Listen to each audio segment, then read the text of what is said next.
ഗൾഫുകാരൻ്റെ വീടാണ്, മിനിമം ഒരു 20,000 രൂപയെങ്കിലും വേണം. കേട്ടില്ലേ? തനിച്ചേച്ചിയാണ്, വല്ലതും കിട്ടിയാ വലിയ ഭാഗ്യം. എൻ്റെ പൊന്നേ, നീ നെഗറ്റീവ് അടിക്കണ്ട, നീ നടക്ക്. സുഖോട്ടോ. എന്താ മക്കളെ, നമ്മുടെ ഉത്സവത്തിന്റെ പിരിവേ. പിരിവാണോ? ആ, എത്രയാണ്? നമ്മളൊരു 20,000 പ്രതീക്ഷിക്കുന്നത്. കംസമിയ സുജേ, ഒരു 500 എടുത്തു കൊടുക്ക്. 500? ഞാൻ ഗൾഫിൽ പോയിട്ട് കഷ്ടപ്പെടുന്നതേ ആനയെ കൊണ്ടുവന്ന ആൾക്കാരെ ചവിട്ടിക്കൊല്ലാനും പടക്കം കൊളുത്തി മുകളിലോട്ട് നോക്കി രസിക്കാനും അല്ല. 500 മേടിച്ച് പോകാൻ നോക്ക്. അറബി വീഡിയോ കൂടെ ഉണ്ട്. മാസലാമ ചായ കുടിക്കില്ലല്ലോ അല്ലേ? ഇയാൾ എന്ത് മനുഷ്യനാടാ? 500 രൂപയെ ഞാൻ അപ്പോഴേ പറഞ്ഞത് ഭൂലോക എച്ചിയാണ്, വെറുതെ വേസ്റ്റ് ആക്കി ഇവിടെ വന്ന സമയം. ശരി, ഇപ്പം എന്തായാലും 500 കഴിഞ്ഞാൽ അത് മേടിച്ചിട്ട് പോവാ. സുഖോട്ടെന്നാ 500 എടുത്തോ.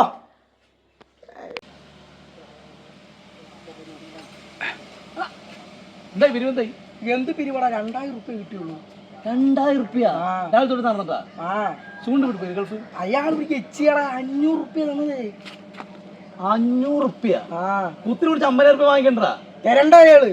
എന്താണ് അയാളെ പിടിച്ച് വാങ്ങിക്കുന്നത്? നിങ്ങൾ കൂടെ കൊള്ളാത്തോണ്ടാണ് ഞാൻ വാങ്ങിച്ചിട്ടുണ്ടാവും. അത്രയ്ക്ക് ഇതാണ്, നീ പോയി മേടിക്കും. ഞാൻ പോയി വാങ്ങിക്കാം. നിനക്ക് പറഞ്ഞാൽ മതിയല്ലോ. ഇത് പറഞ്ഞാൽ മതിയല്ലോ. കണ്ട കാശ് കൊടുക്ക്. ഇതൊക്കെ ആ നാല് കുടിച്ചാണ്. എന്താ ചെയ്യും? നിന്റെ ഉണ്ടാ പിരിവ് കിട്ടി. ആ, കുഴപ്പമില്ല. ഇനിയിപ്പോൾ എന്തായാലും പിരിവെന്ന് എടുത്ത് കൊടുക്കാം. സുഗുണേട്ടാ, സുഗുണേട്ടാ, സുഗുണേട്ടാ, എന്തിനാ? നിങ്ങൾ ആ പിരിവായിട്ട് 500 റുപ്യ കൊടുത്തു അല്ലേ? കംസമിയ അതെ, കൊടുക്കേ. നിങ്ങൾ ഗൾഫിൽ പോയി ഉണ്ടാക്കുന്ന കാശേ ഈ നാറുകൾക്ക് പടക്കം പൊട്ടിച്ച് കളയാനുള്ളതല്ല. നിങ്ങളത് പ്രൂവ് ചെയ്തു. നിങ്ങളൊരു ആൺകുട്ടിയാണ്, എനിക്ക് റെസ്പെക്ട് ഉണ്ട്. പറയാൻ വേണ്ടി വന്നാ ഞാൻ. പോട്ടെ. ചായ കുടിക്കാത്ത കയറി.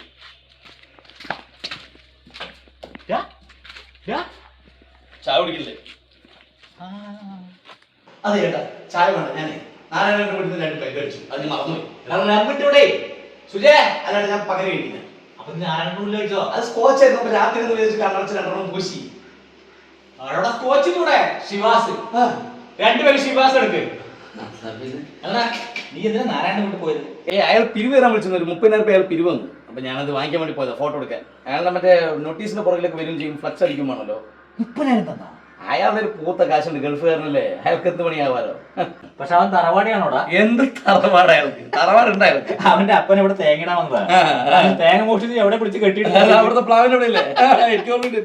പക്ഷേ അയാളുണ്ടാക്കി നാണക്കെടില്ലേ, അയാളുടെ മകൻ മാറ്റി കാശ് കൊണ്ട്. ഈ 500 വീടുകളിൽ കൊടുക്കുന്ന നോട്ടീസില്ലേ, അതിന്റെ പുറകിൽ അയാളുടെ ഫോട്ടോ ഉണ്ട്. ഗൾഫ് നാരായണം ഉണ്ട്, നാട് മൊത്തം അയാളുടെ ഫ്ലക്സും ഉണ്ട്.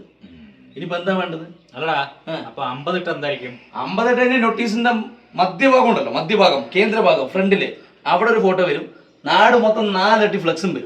അത് പറ്റില്ല. 50 തരാം, പക്ഷെ നോട്ടീസിന്റെ ഫ്രണ്ട് പേജില് അതിനെയാണല്ലോ മധ്യഭാഗം.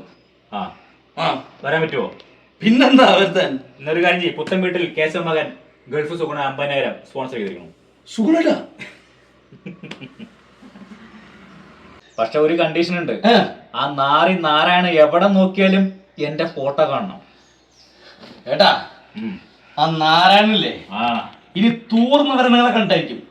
അവന്റെ കക്കൂസിന്റെ ഡോറിൽ വരെ ഞാൻ നിങ്ങളുടെ ഫ്ലക്സ് ഒട്ടിക്കും. ഈ നാട് മൊത്തം ഞാൻ ഫ്ലക്സ് ഒട്ടിക്കും. തറവാട് എന്താന്ന് അവനെ മനസ്സിലാക്കട്ടെ. അവന്റെ ഉരുട്ട് കാശല്ല, കള്ളക്കാശല്ല തറവാടിത്തം. അതവൻ മനസ്സിലാക്കാൻ പോളുള്ളൂ. നീ മുത്തടാ എന്റെ സുഗുണേട്ടാ, നിങ്ങൾ ഇപ്പോഴാണ് എന്റെ മാനം കാത്ത സുഗുണേട്ടാ. ഒരു കാര്യം ചെയ്യുന്ന പൈസ ഞാൻ കമ്മിറ്റി ഓഫീസിൽ കൊണ്ടുപോവാ. കമ്മിറ്റി ഓഫീസിൽ നമ്മൾ പോവാനാ? ആ നാടുകൾ ഇങ്ങോട്ട് വരട്ടെ, ഞാൻ വിളിക്കാൻ വരെ. വിളിക്കാം. സുജേ, ഒരു 4 വീട് എടുക്കണ ശിവാസ്. ചേച്ചി കഴിക്കാനും കൂടെ എടുത്തോളൂ. വിശപ്പുണ്ട്.